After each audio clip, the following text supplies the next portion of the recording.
राम राम जी सभी को। आज सत्संग में कल नहीं आए थे हम, कल क्योंकि घर में थोड़ा काम चल रहा था टाइल्स वगैरह का, इसलिए नहीं आना हो पाया।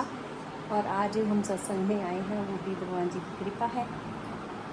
ये देखिए, भगवान जी के दर्शन कीजिए। ये मेरे सतगुरु महाराज जी का कमरा है।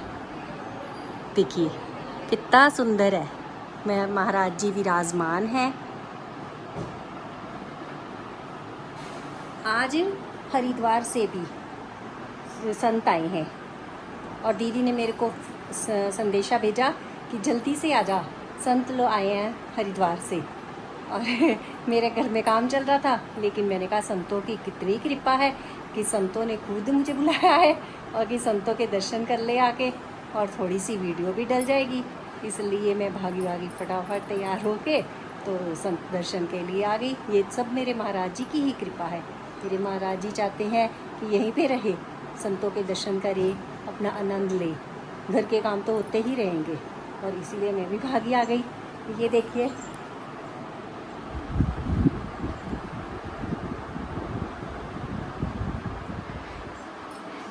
ये गुरु महाराज जी हैं। ये सब उन्हीं की प्रतिमा लगी हुई है। ये मेरे महाराज जी के मदर थे। महाराज जी के बचपन की प्रतिमा है ये महाराज जी अपनी जो लिखते थे ना, अपनी वाणी, उसमें लिख के हमें बुक्स बनाई हुई है। बहुत सारी बुक्स हैं महाराज जी की।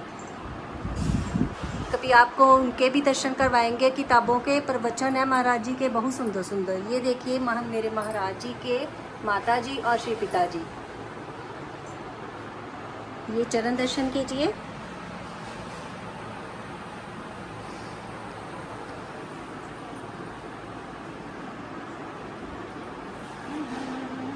ये आंटी बैठे हुए हैं, कह रहे हैं मेरी नहीं लेनी है। अब आगे चलते हैं, आपको संतों के फिर से दर्शन करवाते हैं। सत्संग में तो आपको दर्शन करवा दिए हमने। ये सारा महाराज जी का ही है। ये देखिए महाराज जी की प्रतिमा लगी हुई है। साथ में दीदी जी हैं जो आजकल महाराज जी के बाद सारा कार्यभार संभाल रहे हैं। ये दीदी जी का पूजा का कमरा है।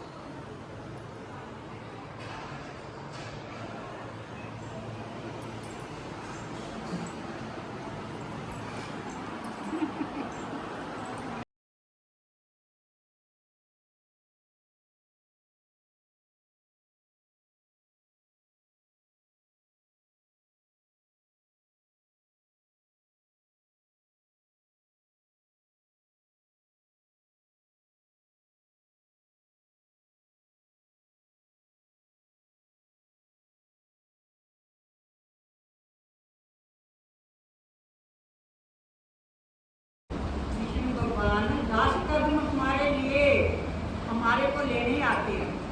हम अपने मन से कृष्ण का एक कदम ले, अच्छे मन से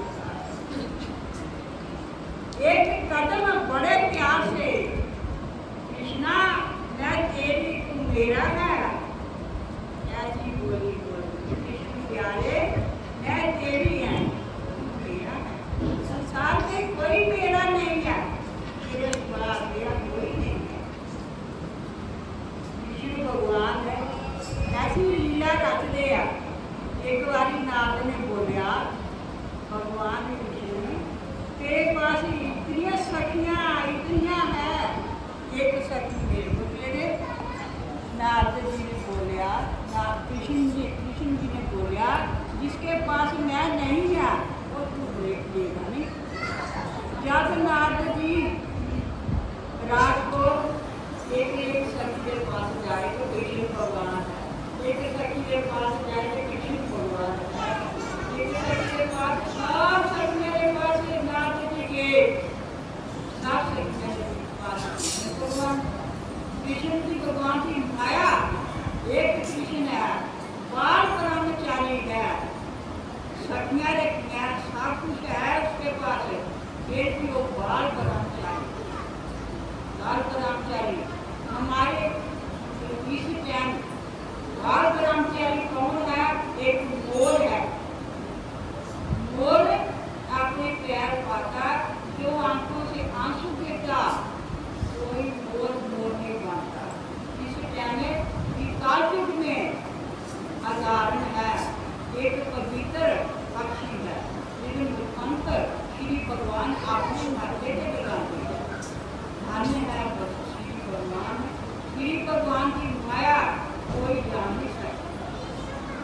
माया का कोई अंत नहीं है। अपने आप पर इंसान पहचान है कौन है, कहाँ से आया, कहाँ जाना, मेरा क्या दुख है, मैं कौन है, कहते कहाँ से आया, कहाँ है जाना। सोच समझे इंसान, क्योंकि 2 दिन का मेहमान है। इंसान 2 दिन का मेहमान आता संसार में, मेरी मेरी मेरी मेरी करता, मेरी मेरी करके चल जाता है। मेरी मेरी मेरा घर है, मेरी बहन है, मेरी माँ है, मेरा मकान है, मेरा ये है, सब कुछ छोड़ के एक दिन जाता है। इंसान किन चीज़ों से प्यार बहुत करता है। एक संसारी लोगों से, दूसरी माया से, तीसरा कूट सस से प्यार करता। जब इंसान है सब लोग रिश्तेदार संबंधी पास में बैठे होते हैं, पता नहीं क्या चीज़ इंसान में निकल जाती है। आज तक किसी ने नहीं देखी कौन चीज़ शरीर से निकल गई। ये 5 तत्व गुजरा है, आँख है, नाक है, मुँह है, सब कुछ है। जब वो चीज़ निकल जानी है, इंसान बेकार है। ये इंसान की बेकार शरीर है। ये जाए उसको जला दो, जाए तो हाथ दो, कुछ भी करो, शरीर कुछ क्या बोलता है। कौन सी चीज़ है जिसके कारण हम बोलते हैं, देखते हैं, सब कुछ करते हैं, चाहते हैं, पीते हैं, खाते हैं, तो हमारे पास कोई देखने को नहीं। हमारे अंदर भगवान ने कौन कौन सी मशीन पैदा की है, कौन सी मशीन लगाई है। रोटी खाते हैं, पानी पीते हैं, अंदर गर्म हो जाता है। कौन सी मशीन है, वो मशीनों को हम देख नहीं सकते। जब तक हमें भगवान का ध्यान अपने मन से लगाए तो सब चीज को हम पहचान सकते हैं, देख सकते हैं। हरि ओम शांति, हरि ओम शांति, हरि ओम शांति।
Oh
सेवा क्या है? कोई भी जो कार्य है वो निस्वार्थ भाव से किया हुआ हर कार्य सेवा।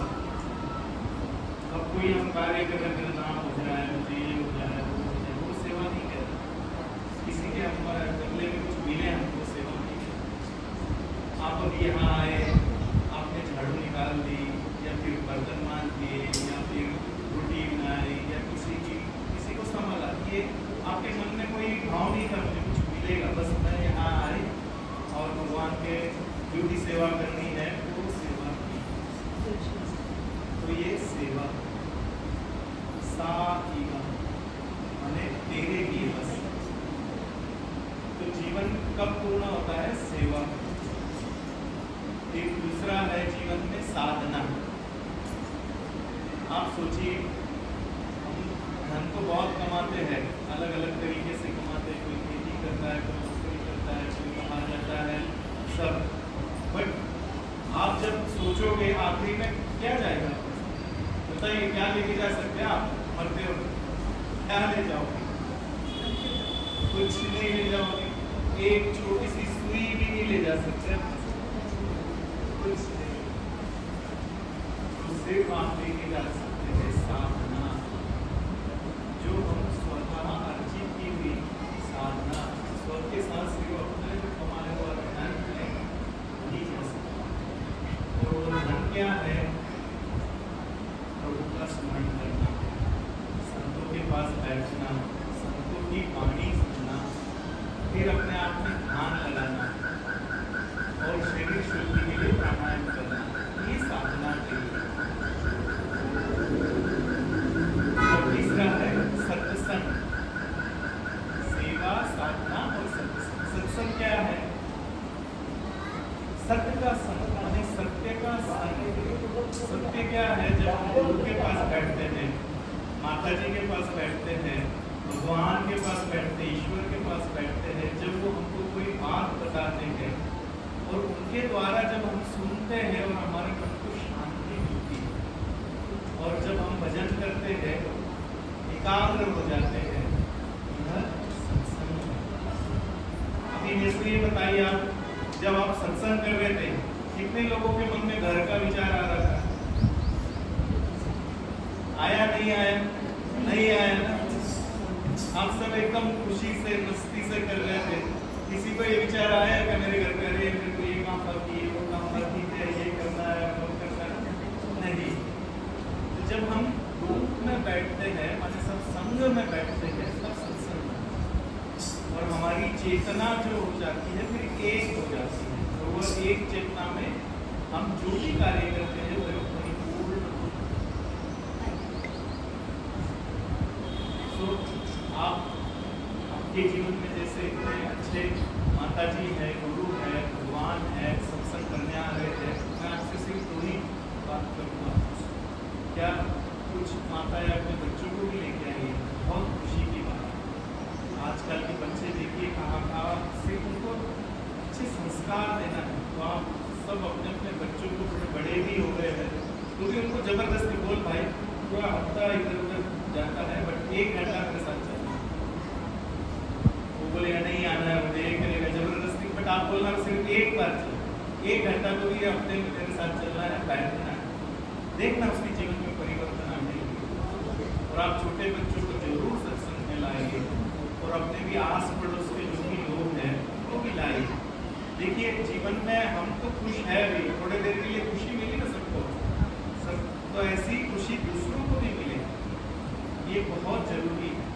देखो सबसे बड़ा आनंद क्या है?